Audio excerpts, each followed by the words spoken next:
अभी Pahalgam terror attack, इतने short memory के टाइम में भी भारत भूला नहीं था कि रेड फोर्ट के सामने ये कार ब्लास्ट होता है। ये कार ब्लास्ट एक यूनिकली डेंजरस टेरिटरी में जा रहा है। उसके तीन रीजंस हैं। पहला, ये इतने एजुकेटेड प्रोफेशनल लोगों ने किया है। दूसरा, इसके अंदर जो रैकेट है वो जम्मू कश्मीर से लेके, दिल्ली से लेके, सेंसिटिव एरिया से लेके टेरर अटैक 32 कार्स के अंदर, तो एक बहुत बड़ा था। और ये वापस याद करवा रहा है 10-20 साल पहले का टाइम, जब टेरर अटैक फ्रीक्वेंट होना शुरू हो गया था। और third, the financial backbone behind these attacks. Bharat की चुनौती ये है कि हमें इसको कैसे काउंटर करना है। और ये बहुत सालों से, डिकेड से चुनौती है। बीच में थोड़ी थम गई थी, इस साल क्या दोबारा ये चुनौती शुरू हो गई है। और इस सब को, स्पेशली फ्यूचर एक्शन को डिस्कस करने के लिए आज we are privileged, because the person who is going to explain this I think is uniquely positioned, क्योंकि इसके अंदर प्रोफेशनल्स ने किया है। He is a very, very senior IPS officer. You become a top professional the minute you become an IPS officer. It's a terror case. He headed the special cell जहां पे बाटला house terror encounter हुआ था, और उसके बाद media, political, जो भी एक सर्कस टाइप हुआ था, तो terror within media age. And third and most importantly, he was the former head of enforcement directorate. तो जो मनी ट्रेल है, फाइनेंशियल ट्रेन है, recently he wrote a spectacular article in this, जिसमें एक scientific precise वे में अलग अलग जगहों पे किस तरह फाइनेंसिंग होती है, वो सब करनैल सिंह जी ने, former IPS officer and head of ED ने, सब एक्सप्लेन किया। So thank you sir for joining at this very vital time. Thank you sir, अगर मैं पहले प्रोफेशनल पे आऊं, because you have been a top professional, ये प्रोफेशनल्स के अंदर बहुत देर बाद ऐसा एक रेडिकलाइजेशन आया है डॉक्टर्स के अंदर, जो पैन इंडिया, एक आध प्रोफेशनल इन्वॉल्व हो अलग बात है। The dangerous trend of a group of doctors basically being mastermind. And ये इसलिए मैं पूछ रहा हूं क्योंकि अभी तक नरेटिव ये चलता है कि लैक ऑफ एजुकेशन या अपॉर्चुनिटी या मनी या किसी कम्युनिटी को, सेक्शन को मार्जिनलाइज कर रहे हो तो वो निकल जाते हैं। Doctors are the most privileged anywhere in the world with the best career prospects anywhere in the world. So, if this professionals getting into this, how difficult does it make the job of even investigative agencies? जब आप basically हम radicalisation की बात करें, जो हमने कहा professionals radicalise हो रहे हैं, ये आज का फिनोमिना नहीं है। बेसिकली आज की डेट में अगर हम देखें तो 3 तरह के रेडिकलाइजेशन हैं। एक है मदरसा बेस्ड, दूसरा है पीयर ग्रुप बेस्ड, और तीसरा है ऑनलाइन बेस्ड। जो मदरसा बेस्ड था वो इनिशियल फेज में था। अगर आप 90s में अगर हम ले लें, उस समय मदरसा बेस्ड था। 93 में बॉम्बे ट्रेन में ब्लास्ट हुए, उसमें जो मेंटर था अब्दुल करीम टुंडा था बेसिकली, जो बाद में पाकिस्तान भाग गया था। और इसमें भी कुछ लोग पढ़े लिखे थे, जैसे डॉक्टर जलीस अंसारी था, पढ़े लिखे लोग उसमें भी हुए, लेकिन वो मदरसा के थ्रू हुए। उसमें क्या करते थे, मदरसा में तकरीर की, जैसा मैं अब्दुल करीम टुंडा का एग्जांपल लूँ, और तकरीर देने के बाद वो लोगों को क्वेश्चन आंसर सेशन में स्पॉट कर लेते थे कि कौन वल्नरेबल है। जो वल्नरेबल है यूथ, उसको फिर अलग से बुलाते थे, फिर उससे डिस्कस करते थे। और जब लगता था कि वो हमारे चंगुल में आ गया, वो रेडिकलाइज हो गया, तो फिर उसको ट्रेनिंग के लिए भेजते थे। तो ये एक प्रोसेस है मदरसा बेस्ड का। और दूसरा प्रोसेस है पीयर ग्रुप बेस्ड, जो एजुकेटेड लोग हैं। अगर हम इंडियन मुजाहिदीन केस में भी देखें तो वहाँ पर सारे एजुकेटेड लड़के थे, बट वहाँ पर जो इनिशियल था मदरसा बेस्ड हुआ, लेकिन जब एक रेडिकलाइज हो गया तो उसने दूसरों को जो रेडिकलाइज किया वो पीयर ग्रुप बेस पे किया, अपने दोस्तों को रेडिकलाइज किया। और उनको फिर बेसिकली पहले तो उनको हाई रिलीजियस प्रिंसिपल्स, कैसे नमाज पढ़नी चाहिए, कैसे मस्जिद पे जाना चाहिए, इस तरह की उनको बेसिकली मॉरल एजुकेशन दी गई रिलीजन के बारे में। फिर एजुकेशन अबाउट कि जिहाद क्या होता है, मिस इंटरप्रिटेशन ऑफ जिहाद, और उस जिहाद को करने से क्या फायदा है, आपको जन्नत मिलेगी, आपके पेरेंट्स को भी जन्नत मिल सकती है अगर आप रिकमेंड करें। आप अपने रिलेटिव्स की को भी जन्नत रिकमेंड कर सकते हो और 72 हूरें मिलेंगे। एक तरह का सब्ज बाग उनको दिखाया जाता है और फिर ये भी कहा जाता है अगर आपने चाहे हज किया हो, चाहे आपने ज़कात दी हो बहुत ज़्यादा, उन सबसे ज़्यादा एक जिहाद करना है, जिनको उन्होंने काफ़िर कहा उनको मारना है, इस तरह से उनको मोटिवेट किया जाता है। और उनको फिर डिफरेंट कंट्री में जो बेसिकली अगर डिस्प्यूट हुए हैं, उन डिस्प्यूट को इस तरीके से दिखाया जाता है कि जैसे अ, मुस्लिम कम्युनिटी के साथ एक तरह का गलत काम हो रहा है, जो हो सकता है सही नहीं हो एलिगेशंस हैं इनकी। फिर कुछ किताबें पढ़ाई जाती हैं, मोटिवेट किया जाता है, सॉन्ग दिखाए जाते हैं और यही चीज़ लगती है अभी जो अब डॉक्टर्स इन्वॉल्व मिले हैं, पढ़े-लिखे लोग हैं, तो इन लोगों को भी मोटिवेट किया गया पीयर ग्रुप मोटिवेशन से। तो हमें इसमें देखना होगा कि इस पीयर ग्रुप में कितने लोग इन्वॉल्व हैं। जैसे अगर इंडियन मुजाहिदीन में देखें तो 2 जगह से आया पूरा का पूरा। एक उत्तर प्रदेश से और एक कर्नाटका से। एक को हम बेसिकली वैसे पूना बेस्ड कह देते हैं महाराष्ट्र से, पर अधिकतर लोग कर्नाटका से आए उसमें। अच्छा। और इसमें उत्तर प्रदेश से आए, आजमगढ़ से बहुत सारे लोग आए। तो एक ही जगह के लोग थे जो उधर एक आदमी ने किया, इधर भी एक आदमी ने उनको मोटिवेट किया। तो ये पीयर ग्रुप मोटिवेशन है। तीसरी तरह का भी रेडिकलाइजेशन होता है, वो ऑनलाइन रेडिकलाइजेशन है। चैट ग्रुप में आदमी गया, वहाँ उसको पकड़ लिया, किस तरह से उसको समझाने लगे। अ, इसी तरह से ऑनलाइन साइट्स हैं इनकी जो टेररिस्ट ऑर्गेनाइजेशंस हैं। किसी ने उनको एक बार विज़िट किया तो उसको फिर मैसेज आने लगते हैं। तो एक ऑनलाइन रेडिकलाइजेशन भी है, तो ये रेडिकलाइजेशन को देखना बड़ा ज़रूरी है, क्योंकि जब बच्चा रेडिकलाइज़्ड होता है तो उसका बिहेवियर चेंज होने लगता है।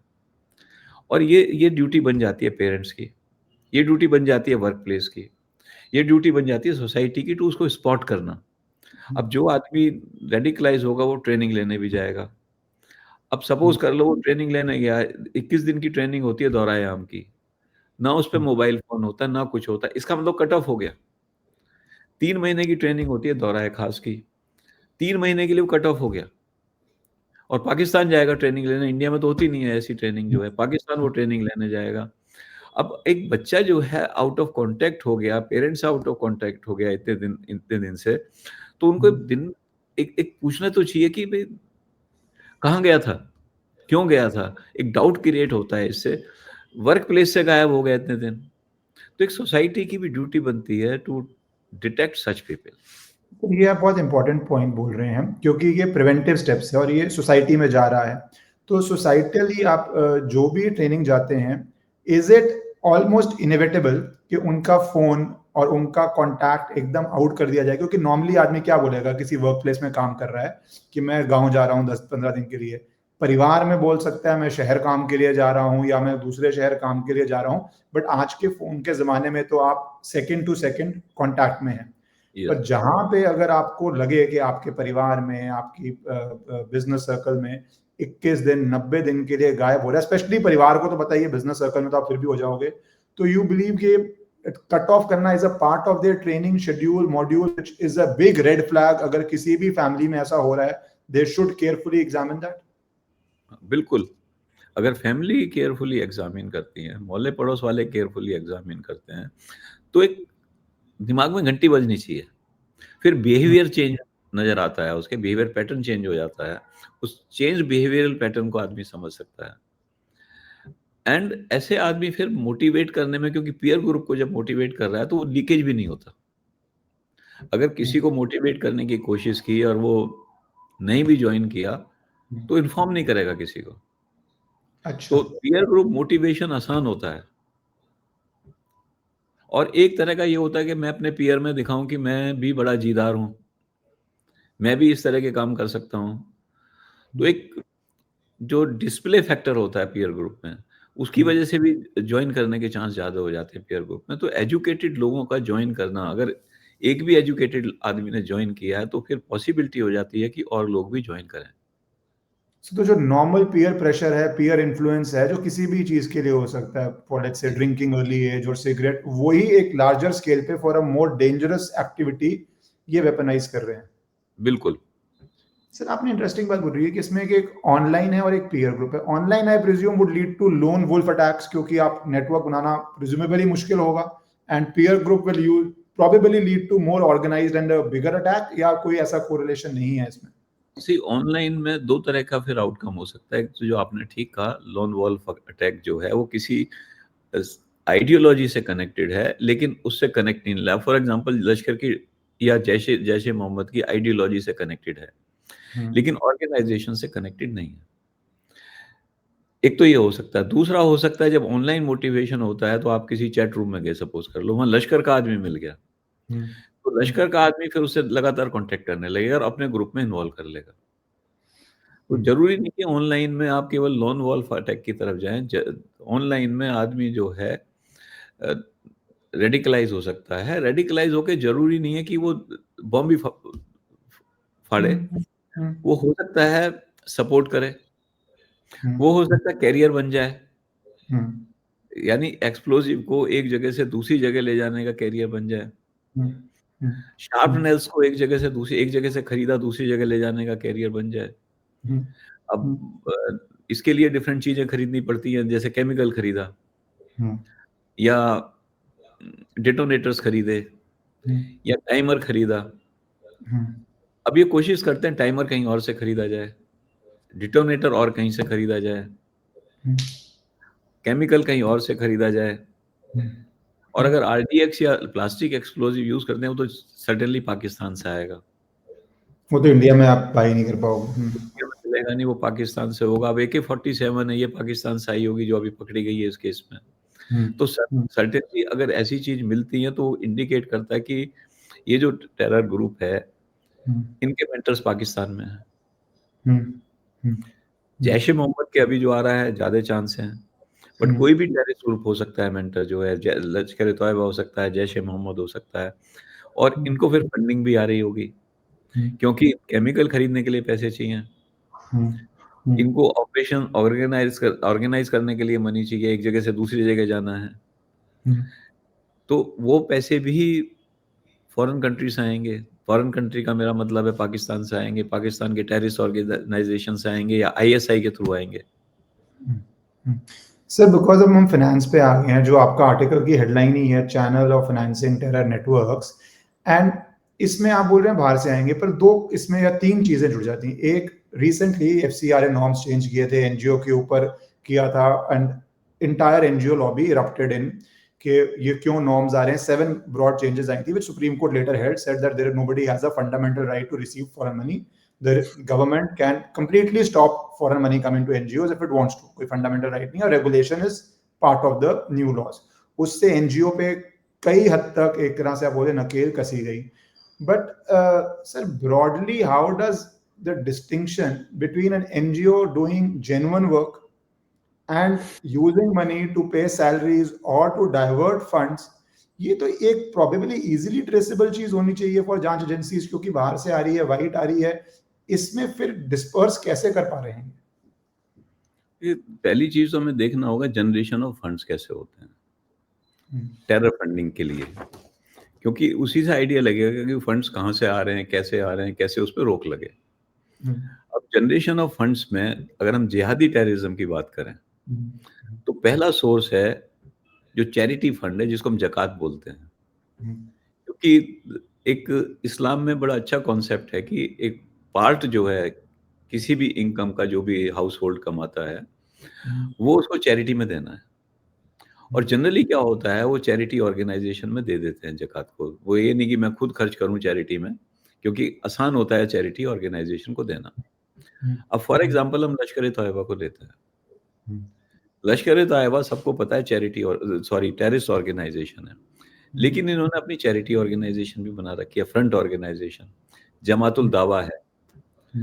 और जब FATF का इस पर प्रेशर पड़ा, यूनाइटेड नेशन की सिक्योरिटी काउंसिल रेजोल्यूशन का इफेक्ट पड़ा, तो इन्होंने नाम चेंज कर दिया उसका, फ्रंट ऑर्गेनाइजेशन का फलाह इंसानियत उसका नाम कर दिया। तो इवन वो नाम भी मॉडिफाई कर लेते हैं। अब इन्होंने स्कूल खोले हुए हैं, कॉलेजेस, मदरसे खोले हुए हैं।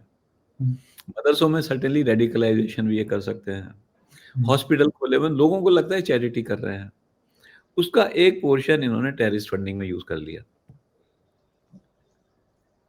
एक तो ये चैरिटी के पैसे कमाए उसमें दे दिया। अब इसी तरह से आप जैश ए मोहम्मद को देखें, इनका अल रहमत ट्रस्ट है, चैरिटी ऑर्गेनाइजेशन है वो भी, जिसके जो है उसका भी चीफ जो है मौलाना मसूद अजहर है, जैश ए मोहम्मद का भी है, इसका भी है। अब ये लोग चैरिटी के पैसे लेते हैं और टेररिज्म में यूज करते हैं। तीसरा एक है इंटरनेशनल इस्लामिक रिलीफ ऑर्गेनाइजेशन, आपका करंट नाम है, उसका नाम चेंज हो गया, international organisation for relief welfare and development. इसमें लोग पैसे जमा करते हैं जकात के। अब ये जो पैसे जमा करते हैं, ये पहले देखा गया है, इसके पैसे अलकायदा के लिए डाइवर्ट हुए हैं। हमने 99 में एक बर्मीज टेररिस्ट पकड़ा था, मतलब ओरिजिनल बर्मा का था, लेकिन पाकिस्तान में काम करता था। दिल्ली पुलिस की क्राइम ब्रांच ने 99 में पकड़ा था, उस समय मैं क्राइम ब्रांच में था। इसका जब इंटरोगेशन हुआ तो इसने कहा कि मैं इंटरनेशनल इस्लामिक रिलीफ ऑर्गेनाइजेशन में काम करता हूँ पाकिस्तान में, क्योंकि वो पैसे डिफरेंट कंट्री से आते हैं, फिर डिफरेंट कंट्रीज में डाइवर्ट होते हैं, और वो उन पैसों को, उन फंड को, पार्ट ऑफ उस फंड्स को, जो जितने भी टेरर कैंप्स हैं पीओके में और लश्कर और जैश रिलेटेड अफगानिस्तान में जो भी टेरर कैंप थे, उनमें वो फंडिंग करने जाता था। उसकी इंटेरोगेशन हमने भी की। उसकी इंटेरोगेशन के लिए एफबीआई की एक स्पेशल टीम आई थी, फेडरल ब्यूरो ऑफ इन्वेस्टिगेशन की, टू फाइंड आउट कि ये किस किस कैंप्स में ये पैसे दे के आता है। यानी चैरिटी फंड्स के पैसे कहां पर आ रहे हैं? टेररिस्ट ऑर्गेनाइजेशन के लिए। तो एक तो ये हम कह रहे हैं जनरेट हुआ और वो डाइवर्ट हुआ इस तरीके से। सर ये तो हमारे पूरे बॉर्डर में प्रॉब्लम आ जाएगी सर, अगर मैं इसी पे रहूं एक बारी चैरिटी पे बिफोर, कि ये तो हमारे पूरे बॉर्डर पे, तो इनको पैसे इन अ सेंस इंडिया में वायर ट्रांसफर करने की भी जरूरत नहीं है। पीओके पहुंचा दिया आपने, बांग्लादेश पहुंचा दिया आपने, भारत का इतना लंबा बॉर्डर है, कहीं भी आपने पहुंचा दिया। So unless we have ironclad border, जो बहुत मुश्किल है, और एकदम ही उसको रोके, यूएस इतना पैसा लगा के भी वो ग्रेट बिग वॉल की बातें करता रहा, बट नहीं, it's very difficult to do that. तो ये जो चैरिटी के नाम पे ग्लोबली ले रहे हैं, पाकिस्तान पहुंच गया, हमारे बॉर्डर पे पहुंच गया, तो बेसिकली तो फिर ये border security becomes absolutely critical, चाहे वो नेपाल पहुंच जाए, क्योंकि फॉरेन मनी तो नेपाल भी पहुंच सकती है। देखिए, आपने बड़ा अच्छा प्रश्न किया है। अगर हम इंडो नेपाल बॉर्डर देखें या इंडो बांग्लादेश बॉर्डर देखें, वहां पर बहुत से मदरसे आ गए हैं, और उन मदरसों में फंडिंग आ रही है पाकिस्तान से।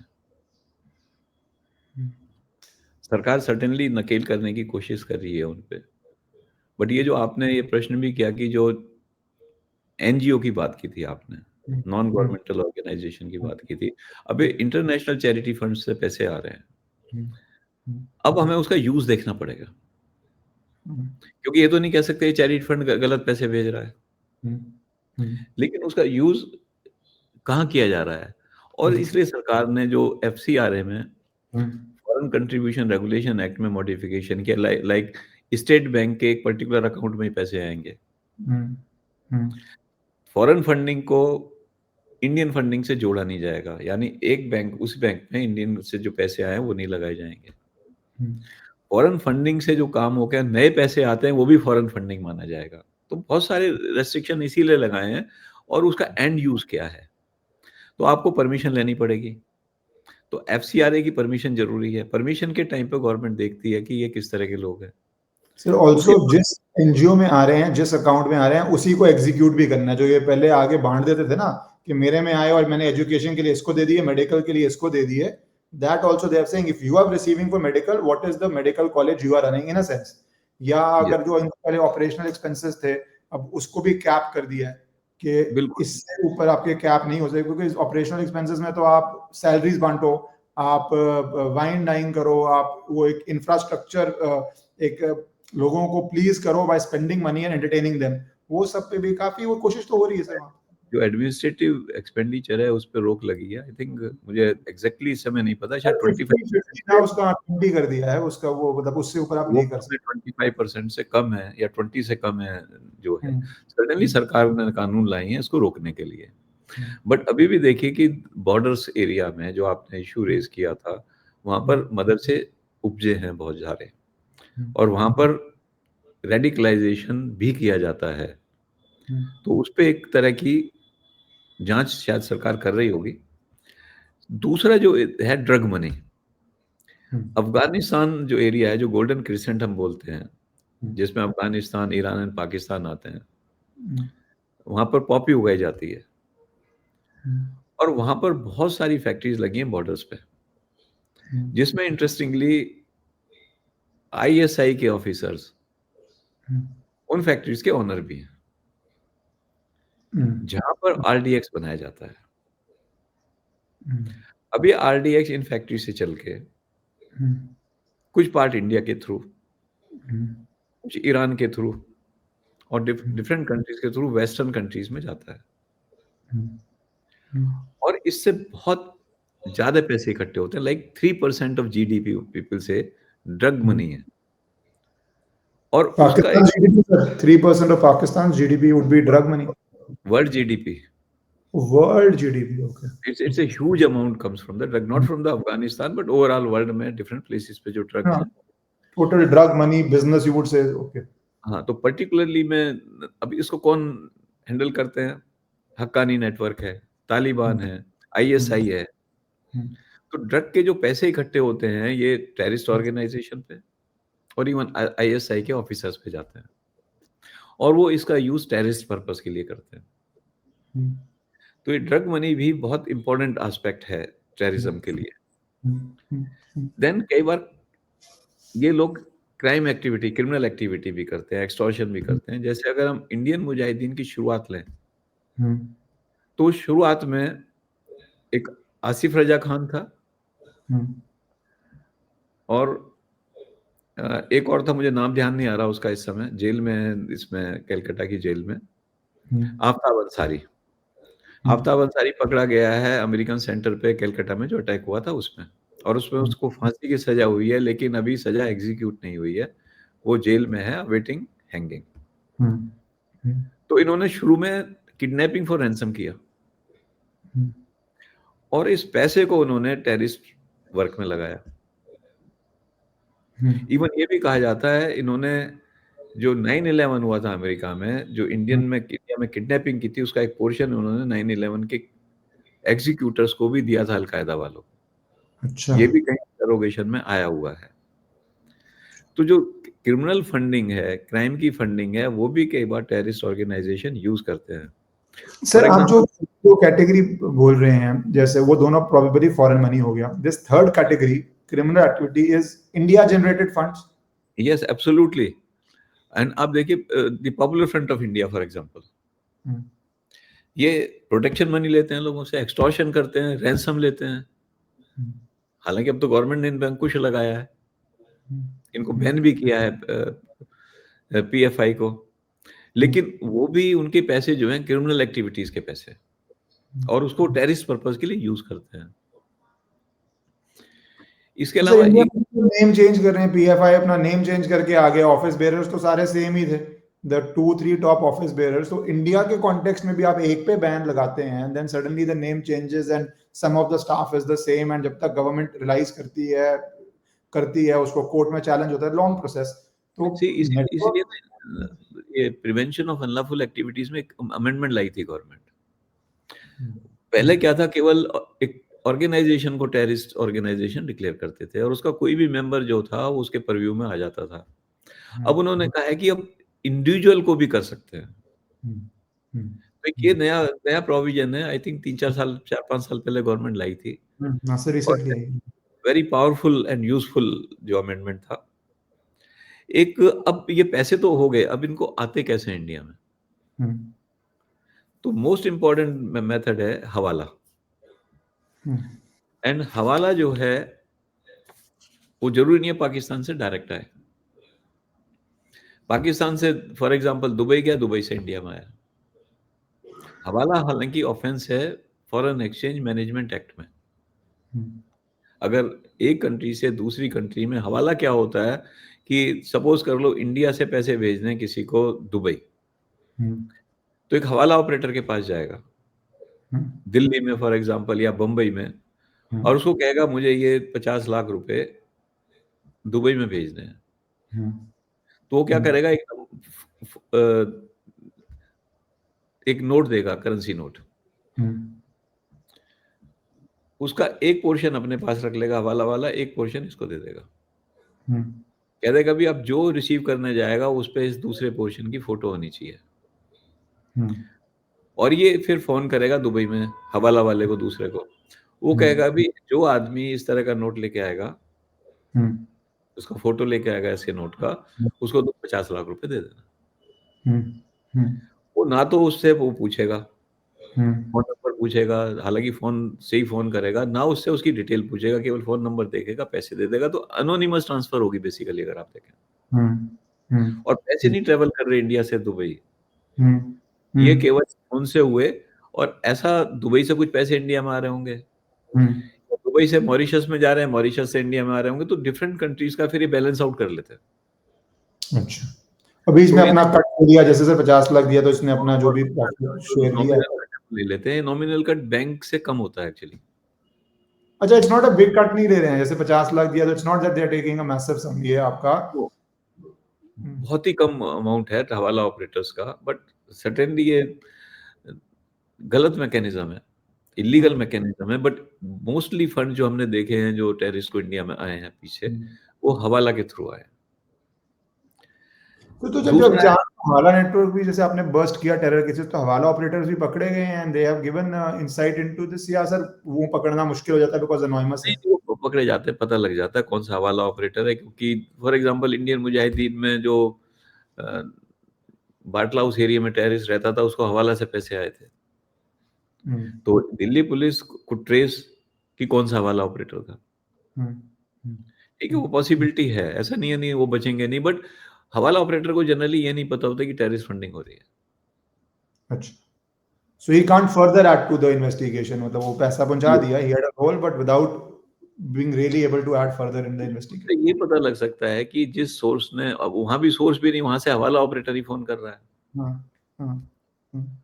तो वो एक दिक्कत होती है उसमें ट्रैक करने में, कोई फर्दर इंफॉर्मेशन डेवलप करने में। इसी तरह से हमारा बार्टर ट्रेड शुरू हुआ था कश्मीर में, जो करीब 21 अक्टूबर 2008 को शुरू हुआ था श्रीनगर और मुजफ्फराबाद के बीच में। इसमें पैसे का लेन देन नहीं होता था, जो उन्होंने कोई आइटम दिया, इधर से कोई आइटम गया। अच्छा, तो इसमें अंडर वैल्यूड पाकिस्तान से जो एक्सपोर्ट किया, वो अंडर वैल्यूड एक्सपोर्ट किया इंडिया में। सपोज कर लो कोई आइटम जो है 10,000 रुपए का है, उन्होंने उसको 5,000 रुपए आके इंडिया में भेज दिया, श्रीनगर में भेज दिया। अब श्रीनगर में तो वो 10,000 का बिकेगा, श्रीनगर वाले ने 5,000 भेजे, 5,000 का सामान दिया केवल पाकिस्तान में, तो 5,000 रुपए सरप्लस हो गया श्रीनगर में। तो ये सरप्लस फंड जो था, ये टेररिस्ट के लिए यूज होता था। तो इसलिए अल्टीमेटली गवर्नमेंट ने अप्रैल 2019 में इसको बंद कर दिया, बार्टर ट्रेड को, ताकि टेरर फंडिंग के लिए यूज ना हो पाए। इसके अलावा वायर ट्रांसफर से भी पैसे आए, जैसे स्विफ्ट मैसेजेस के थ्रू। एक केस में इटली से कश्मीर में पैसे आए, बाद में जब लेटर रोगेटरी से इटली में क्वेश्चन किया गया क्या था, तो पता लगा वो जो आदमी था वो तो भाग गया था वहां से, इटली जिस जगह था, बट वो टेरर फंडिंग थी, वहां कंफर्म हुआ कि वो आदमी पाकिस्तानी था। तो उस तरह से भी पैसे आते हैं वायर ट्रांसफर से। एनजीओ की तो आपने बात की है कि एनजीओ के थ्रू भी पैसे आते हैं, उनका मिसयूज हो सकता है। अब ये नया चीज होगी क्रिप्टो करेंसी। क्रिप्टो करेंसी में ये नहीं पता कि लोकेशन कहाँ है। अब सपोज कर लो उसने क्रिप्टो करेंसी पाकिस्तान से किसी इंडिया को दे दी, और इंडियन ने उसको एनकैश करा लिया क्रिप्टो एक्सचेंज के थ्रू, तो नोबडी विल नो, क्योंकि वो क्रिप्टो करेंसी ट्रेवल तो ही नहीं है, वो उसके वॉलेट में आ गई, और वॉलेट से उसने क्रिप्टो एक्सचेंज से रुपए में बदल लिया। मनी लॉन्ड्रिंग का, टेरर फाइनेंसिंग का क्रिप्टो करेंसी एक इम्पोर्टेंट टूल है और इसलिए हमारी गवर्नमेंट ने क्रिप्टो करेंसी के ऊपर वेरी वॉचफुल है और क्रिप्टो करेंसी को करेंसी की इसलिए मान्यता भी नहीं दी अभी तक। तो उसको एग्जामिन कर रही है कंट्री इसके उस पे। अब टेरर फंडिंग का यूटिलाइजेशन जैसे बात हुआ था कि रेडिकलाइजेशन के लिए यूज होता है, सर मदद के रेडिकलाइजेशन से मैं एक आपसे जानना चाहता हूँ, क्योंकि आपने बोला कि पीयर प्रेशर मदरसा में, how important is a closed environment? Means एक रेडिकल है पर वो जनरल स्कूल में है जहाँ पे let's say population is of all caste, religion, community, right? So it's a general open area versus a closed network where जो नया बच्चा आया वो रेडिकल नहीं है, नया बच्चा जनरल स्कूल में भी रेडिकल नहीं है, but in a sense Madrasa is a closed environment. तो ये क्लोज्ड एनवायरनमेंट्स कितने इंपॉर्टेंट हैं फॉर रेडिकलाइजेशन एंड क्या प्रोपेंसिटी है इन क्लोज्ड एनवायरनमेंट्स में many times more then in a general hospital और अ जनरल स्कूल? जो क्लोज एनवायरनमेंट की हम बात कर रहे हैं पर्टिकुलरली मदरसा की, तो वहां पर तो रैंडमली लोगों को पिक किया जा सकता है। ठीक है, कोई लीकेज भी जनरली कोई बताता नहीं है इस तरह की तकरीर ये कर रहा है या इस तरह की स्पीच ऐसा आदमी कर रहा है। जो पीयर ग्रुप का है जनरली वो, जैसे हम इंडियन मुजाहिदीन के लोग लें, वो एक जगह रहते थे और जो अपने साथी हैं उनको वो मोटिवेट करते थे, कहते थे हमारे साथ ही रहो। तो एक तरह की साथ साथ रहने की टेंडेंसी जो है, जो फ्रेंडशिप हो गई, उसको मोटिवेट करना है। अब वो चाहे कोई कॉलेज हो, फॉर एग्जाम्पल जामिया यूनिवर्सिटी जो दिल्ली की थी, जामिया मिलिया यूनिवर्सिटी, यहाँ पर कुछ लोग पढ़ते थे जो इंडियन मुजाहिदीन के थे और वो एक दूसरे को उन्होंने फिर मोटिवेट किया। पहले एक ने किया, वो उसने भी औरों को किया, जो मोटिवेट हो गया उसने भी औरों को मोटिवेट किया। फिर एक बार ब्लास्ट के लिए ले गए, फिर वो पक्का हो गया। इसी तरह से भी डॉक्टर्स हैं, पर्टिकुलर जो अभी ब्लास्ट हुआ है। अब देखिए, अगर एक डॉक्टर हुआ तो फिर डॉक्टर के साथ में जो आगे पीयर ग्रुप, वो मोटिवेट करने शुरू कर दिए। एंड पीयर ग्रुप में एजुकेटेड पीपल का रेडिकलाइजेशन होना इजी है, इवन अनएजुकेटेड का भी इजी है, बट क्योंकि एजुकेटेड लोग एक जगह रहते हैं या एक जगह सर्विस कर रहे हैं या एक जगह पढ़ रहे हैं और घर से दूर हैं, तो इस तरह से लोगों को मोटिवेट करके ये फिर टेररिज्म में इन्वॉल्व करते हैं।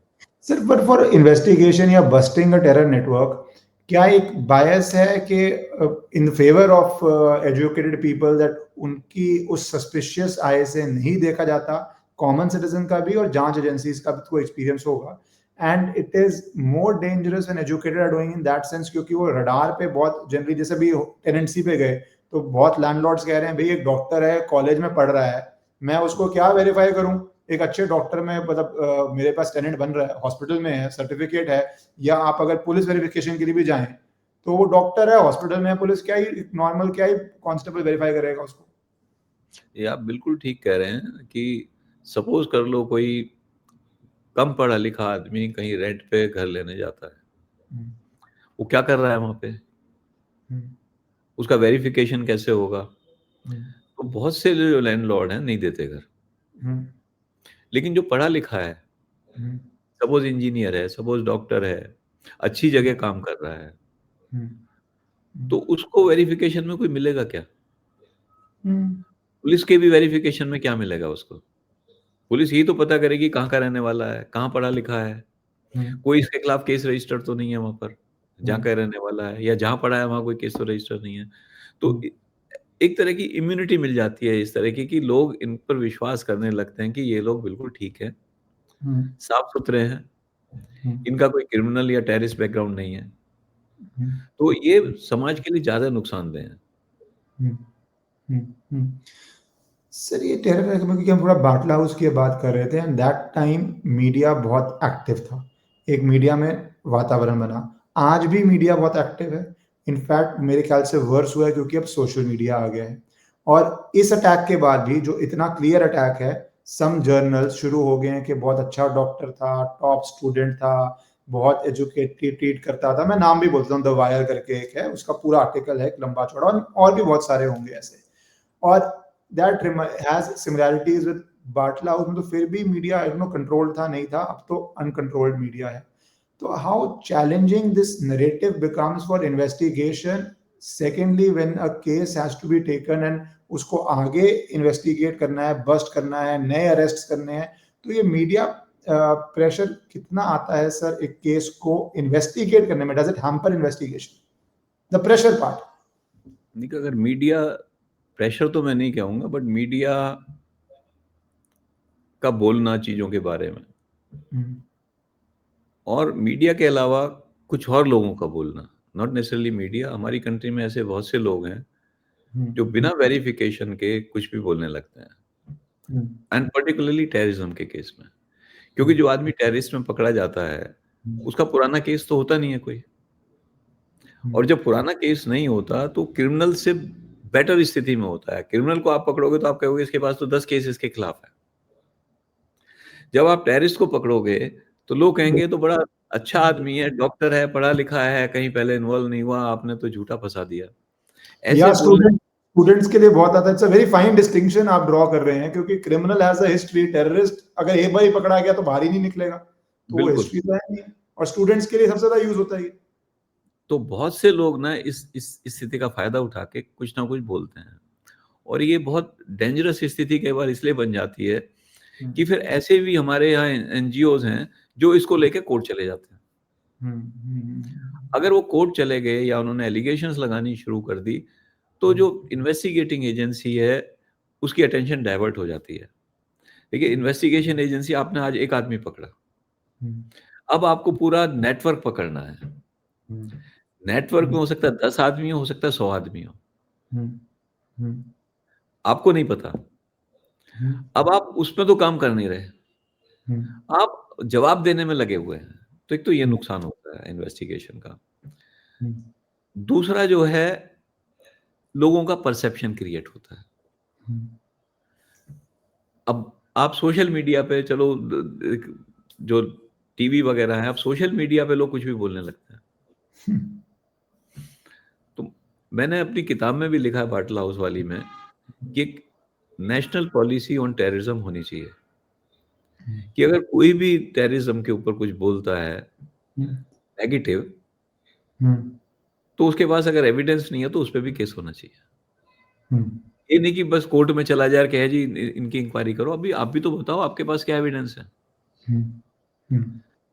तो वो बहुत जरूरी है, और इससे डाइवर्शन होता है, लोग अपनी अपनी अटकलें लगाते हैं, और वहां पर कुछ एविडेंस होता है, कुछ एविडेंस वो बताने लगते हैं।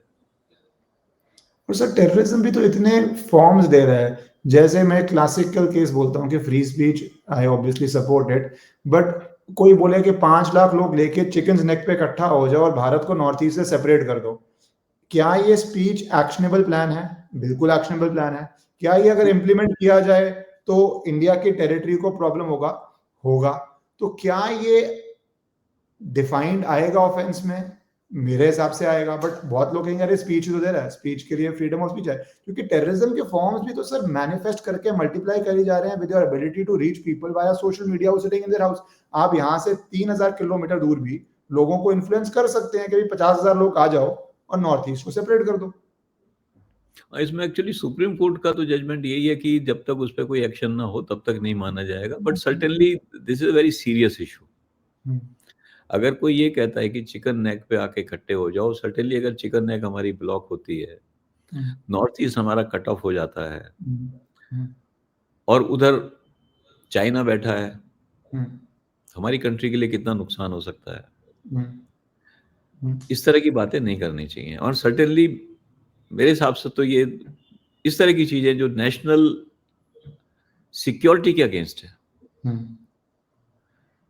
वो दायरे में आना चाहिए कानून के, चाहे उस पर एक्शन हुआ हो ना हुआ हो। लेकिन जनरल परसेप्शन यही है कि अगर जब तक उस पर कोई एक्शन हुआ हो उसके स्टेटमेंट पे, तब तक वो सेडिशन वाले उसमें, अब तो वो हो गया, देशद्रोह हो गया, सर्टेनली यू टू सी देशद्रोह क्या है, देशद्रोह की डेफिनेशन क्या है, और कौन आदमी बोल रहा है। किसी ने वैसे ही बोल दिया, बेवकूफ सा आदमी उसने बोल दिया, या कोई आदमी ऑलरेडी किसी ग्रुप्स को लीड कर रहा है। एबिलिटी टू इन्फ्लुएंस है उसकी बात में, उसके पास वो दम है सर। यस, उसकी एबिलिटी टू इन्फ्लुएंस कितने लोगों को है, इन सब चीजों को देख के ही वो हमें राजद्रोह का केस में आगे बढ़ना चाहिए। सर अगर मैं थोड़ा टेरर से बाहर निकल के आपका रोल ऑफ इन्फोर्समेंट डायरेक्टर की बात करूं, तो इंडिया में lot of business houses and business people believe कि इन्फोर्समेंट डायरेक्टर का जो ट्रांजैक्शन का मन करता है उसको मनी लॉन्ड्रिंग बोल देती है। कि what is the difference which is drawn in the sense of a shell company tax evasion of income tax, कि मैं इनकम टैक्स बचाने के लिए इधर उधर पैसा घुमा रहा हूँ, अपने बेनिफिट के लिए घुमा रहा हूँ, वर्सेस मनी लॉन्ड्रिंग जो हो रही है, क्योंकि दोनों में कॉन्सिक्वेंसेस बहुत डिफरेंट है। और हमारे में बहुत डिबेट रही है, फेरा फेमा एक्सेट्रा, वो एक पूरी डिबेट चली है। तो sir how fair and transparent is the system और इज द डिपार्टमेंट, और how the decision is made कि इसको इनकम टैक्स ऑफेंस की कैटेगरी में है और ये मनी लॉन्ड्रिंग कैटेगरी में है, for general people to understand. देखिए, अगर हम prevention of money laundering act को देखें, उसमें जो प्रोसीड्स ऑफ क्राइम को डिफाइन किया गया है, तो उसमें कहा गया proceeds of crime coming out of the offences mentioned in the schedules of the PMLA act. और पीएमएलए एक्ट में 3 शेड्यूल हैं, जिनको हम शेड्यूल ए, बी एंड सी कहते हैं। टोटल उसमें जो एक्ट दिए हुए हैं, करीब 30 एक्ट्स उसमें इंक्लूड हैं और 159 सेक्शंस हैं उन एक्ट्स के।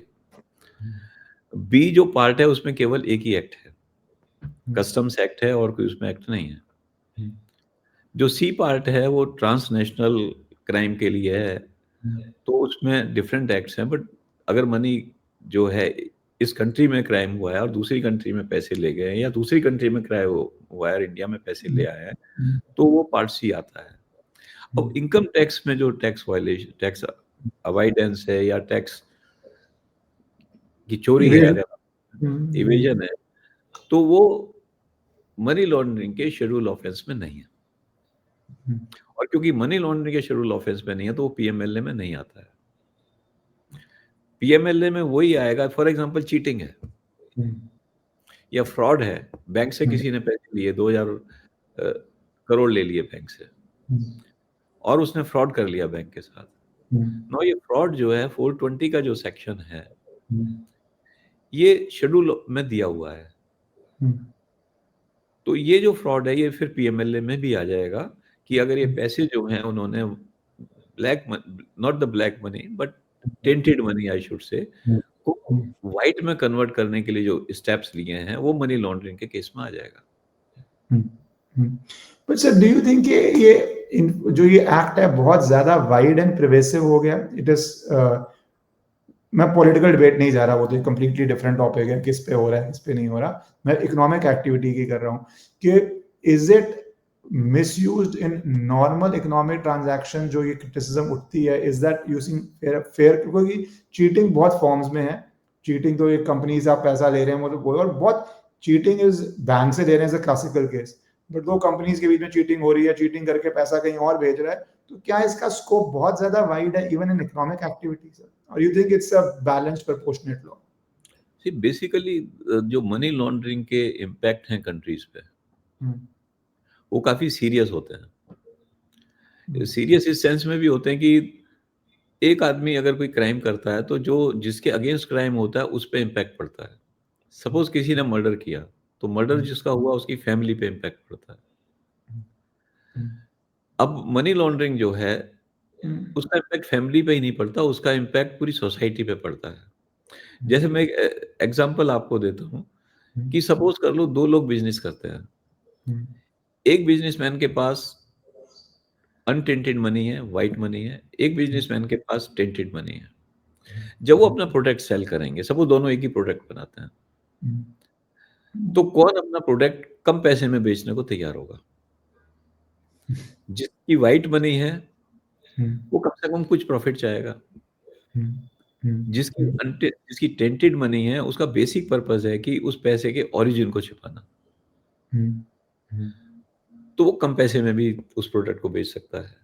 अब ऐसे 2 लोग कंपटीशन करेंगे मार्केट में, तो किसका बिज़नेस सफल होगा? टेंटेड वाले का।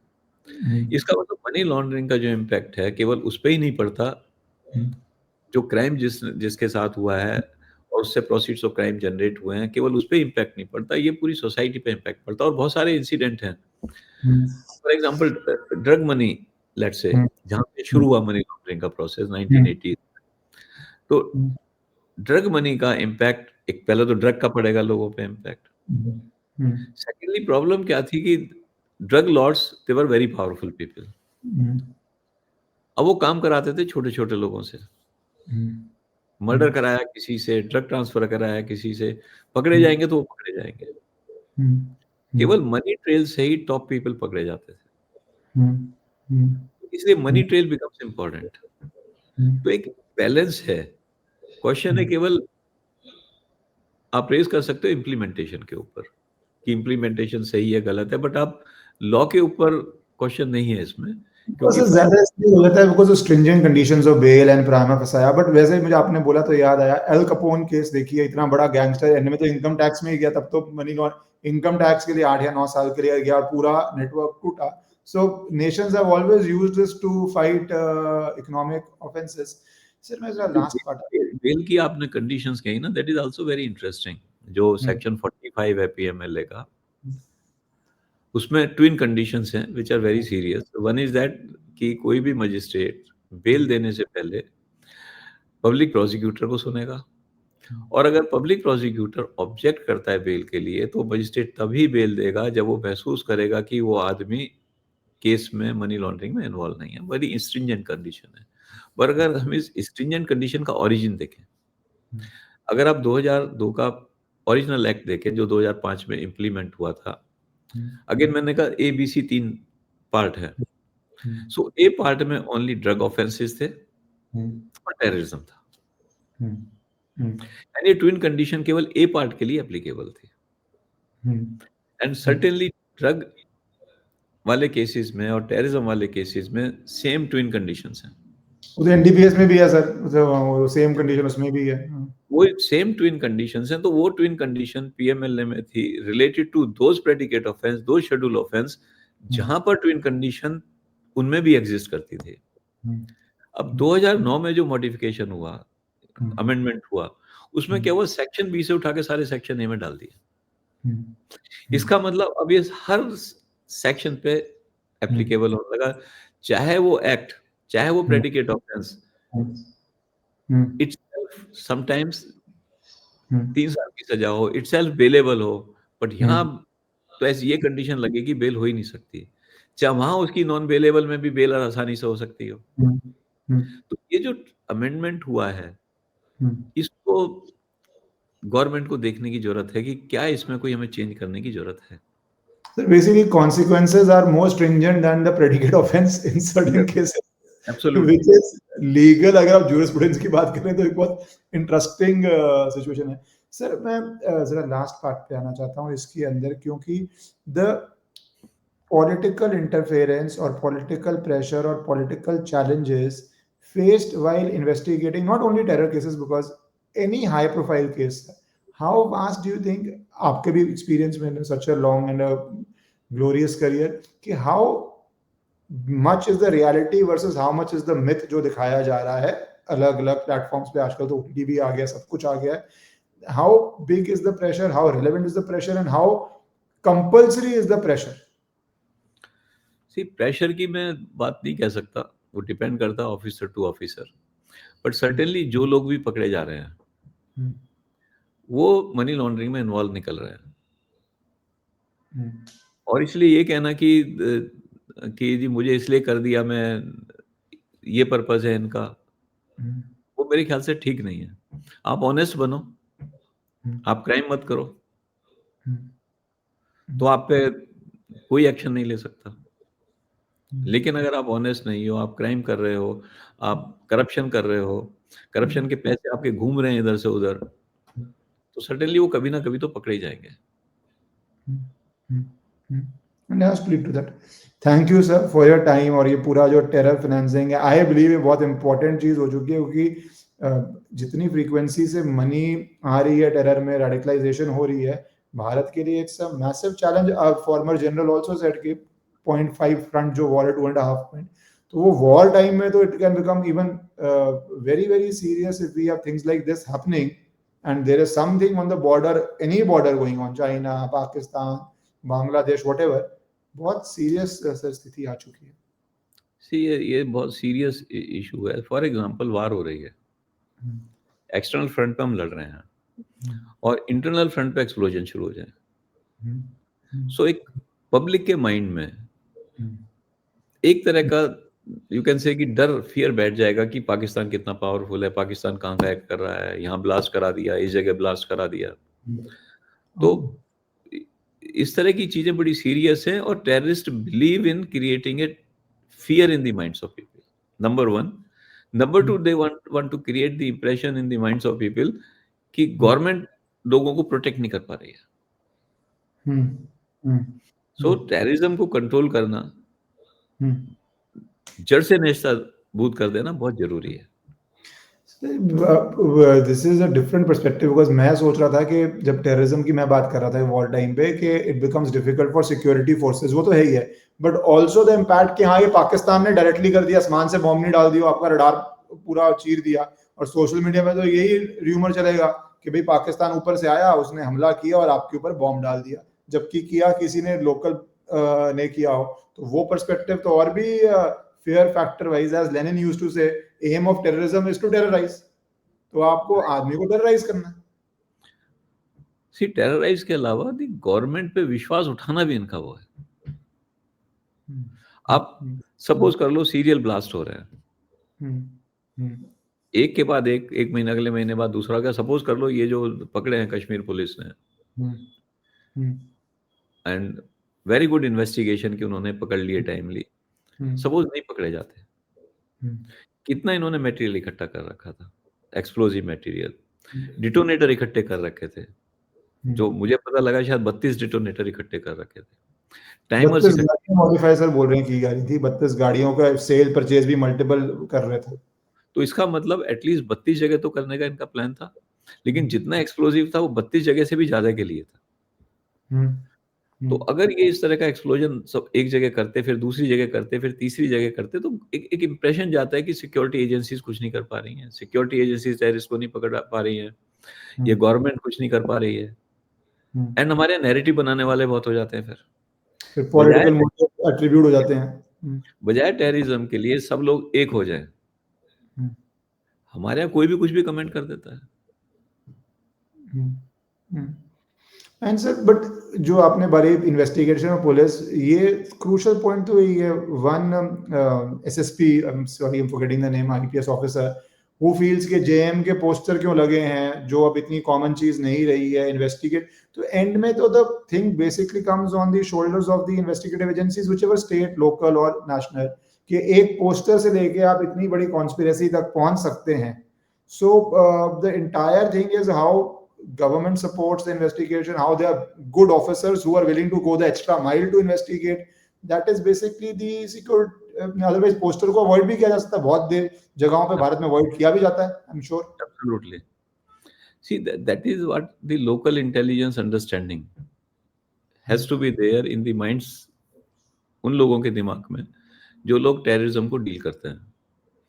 एंड आई मस्ट अप्रिशिएट कि कश्मीर पुलिस के जो ऑफिसर हैं जिन्होंने केवल एक पोस्टर के बेस पे इतना बड़ा मॉड्यूल डिटेक्ट कर लिया. अब ये इंटेलिजेंस को इग्नोर कर देता. अब ये डिपेंड करता है कि वहां पर किस तरह का ऑफिसर पोस्टेड है, किस तरह के सबऑर्डिनेट पोस्टेड है, और उनकी ट्रेनिंग कैसी है. तो यहाँ पर मैं महसूस करता हूँ उन ऑफिसर्स की ट्रेनिंग बहुत अच्छी थी, जिन्होंने इस छोटी सी इंफॉर्मेशन को पिक करके और एक बहुत बड़ा मॉड्यूल ध्वस्त किया. तो ये वहीं के नहीं और जगह के ऑफिसर्स को भी ट्रेनिंग की जरूरत है. Sir, are we doing enough to train the newer and newer people coming with the newer and newer forms of terrorism? You think जैसे equipment तो I unfortunately feel is not good enough. You just see an ordinary cop in US versus our best cops also. I am sorry to say it is nowhere near. But training wise, are we spending and concentrating enough on training? Not the senior ranks IPS. I'm saying even a person who comes at the lowest level, is enough being done on this? See lower level की जो training है, Hmm. Unfortunately हमारी country में माना जाता है कि ये जिसकी पोस्टिंग हुई है, हालांकि सरकार एक्स्ट्रा पैसे दे रही है ऑफिसर्स को जो वहाँ पोस्टेड होते हैं, पुलिस ट्रेनिंग स्कूल्स में, पुलिस ट्रेनिंग कॉलेजेस में एक्स्ट्रा पेमेंट करती है, शायद 30% के आसपास, जहाँ तक मुझे याद है, ज़्यादा भी हो सकता है। फिर भी लोग सोचते हैं पोस्टिंग बेकार है। अच्छा, that is except posting. Like army में अगर ट्रेनिंग में कोई लगता है तो मानते हैं बहुत बढ़िया पोस्टिंग मिल गई इसको। पुलिस में अगर ट्रेनिंग में किसको लगाते हैं तो लगता है बेकार की पोस्टिंग मिल गई। तो पहली तो हमें ये चेंज करना पड़ेगा कि अगर ट्रेनिंग में किसी को लगाते हैं तो उसकी नेक्स्ट पोस्टिंग अच्छी होनी चाहिए, ताकि या फिर करें कि अगर इस पर्टिकुलर ये पोस्ट ऐसी हैं जिन पोस्ट पे उसी को लगाएंगे जो ट्रेनिंग इंस्टीट्यूट में पोस्ट होके आया हो। तो लोगों का एक इंसेंटिव बनेगा। मनी अकेला इंसेंटिव नहीं होता। ये जो है कि मुझे उसके बाद कहाँ पोस्टिंग मिलेगी, वो भी एक इंसेंटिव है। सेकेंडली, जब लोगों को ट्रेनिंग के लिए भेजते हैं तो बहुत से लोग अवॉइड करते हैं कि मैं ट्रेनिंग क्या करूंगा पीटीसी में जाके। ट्रेनिंग सबकी कंपलसरी होनी चाहिए। बहुत सी जगह हो सकता है की भी हो पुलिस फोर्सेज ने। ट्रेनिंग सबकी कंपलसरी होनी चाहिए कि आपको जाना ही पड़ेगा इतने साल बाद, 2 साल बाद, 3 साल बाद आपको ट्रेनिंग में जाना ही पड़ेगा। अगर हम ये कुछ स्टेप्स ले लें तो उसका सर्टेनली इम्पैक्ट पड़ेगा।